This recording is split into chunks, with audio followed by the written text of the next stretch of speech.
Shivkranti TV news अन्याय, अत्याचार, बेकायदेशीर कृत्य करणाऱ्या विरुद्ध शोषित पीडित न्याय देणारा एकच आवाज. Shivkranti TV Dinbandhu news. संपादक सत्यशोधक शंकरराव लिंगे.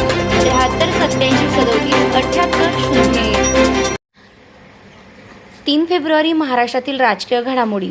सत्तेच्या वर्तुळात प्रचंड खळबळ. अजितदादा पवार यांच्या निधनानंतर 7व्या दिवशीही राष्ट्रवादीतील एकीकरणाच्या चर्चांना पूर्णविराम लागलेला नाही. मात्र वास्तव स्पष्ट आहे. अजितदादा गटाकडून कोणतीही अधिकृत एकीकरणाची हालचाल नाही.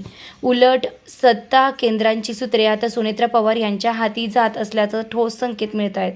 सुनेत्रा पवार यांना राष्ट्रीय अध्यक्षपद देण्याच्या हालचाली ग्रीन सिग्नलवर असल्याची खात्रीशीर चर्चा आहे. त्यावेळी पार्थ पवार सक्रिय राजकारणात उतरणार असून येत्या राज्यसभा निवडणुकीत 6 वर्षांसाठी खासदार होण्याचे संकेत स्पष्ट आहेत. सुनेत्रा पवार यांना उपमुख्यमंत्री पदासह बीड आणि पुणे जिल्ह्यातील पालकमंत्रीपद देण्यात आलंय. मात्र अर्थमंत्री पदाबाबत अंतिम निर्णय अद्याप प्रलंबित असून काही दिवसात मोठा निर्णय अपेक्षित आहे. दरम्यान विमान अपघातात अपघात की घातपात या चर्चांनी पुन्हा जोर धरलाय. संजय राऊत यांनी गंभीर आरोप करत म्हटलं की अजितदादा पुन्हा राष्ट्रवादी शरद पवार गटासह इंडिया आघाडीत जाणार होते. त्यामुळेच ते उघडपणे बोलत होते की भाजपाच्या भ्रष्टाचाराच्या फायली माझ्याकडे आहेत. या पार्श्वभूमीवर चौकशी कोणत्याही संस्थेमार्फत न करता उच्च न्यायालयाच्या निवृत्त न्यायाधीशामार्फतच व्हावी अशी आपली व जनतेची मागणी आहे. मिटकरी अजितदादा गटातील आमदार यांनीही हीच मागणी करत अनेक शंका उपस्थित केल्यात. प्रश्न गंभीर आहेत. विमानातील सर्व मृतदेह जळालेले असताना कागदपत्रे कशी शाबूत? 6 प्रवासी सांगितले असताना प्रत्यक्षात 5 मृतदेहच का? वारंवार पायलट बदलण्यात आला का? या प्रश्नांची उत्तरे मिळेपर्यंत संशय कायम राहणार आहे.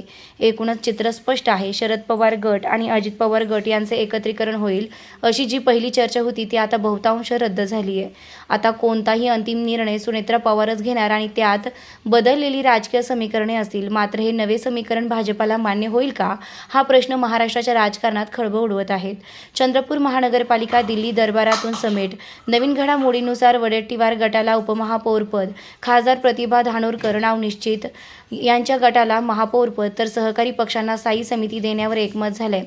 एकमेकांच्या अधिकारात हस्तक्षेप न करण्याचा स्पष्ट आदेश वरिष्ठ पातळीवरून देण्यात आलाय. निष्कर्ष महाराष्ट्राच्या राजकारणात सत्तांतर, संशय, आरोप आणि नव्या समीकरणांचा स्फोटक टप्पा सुरू झालाय.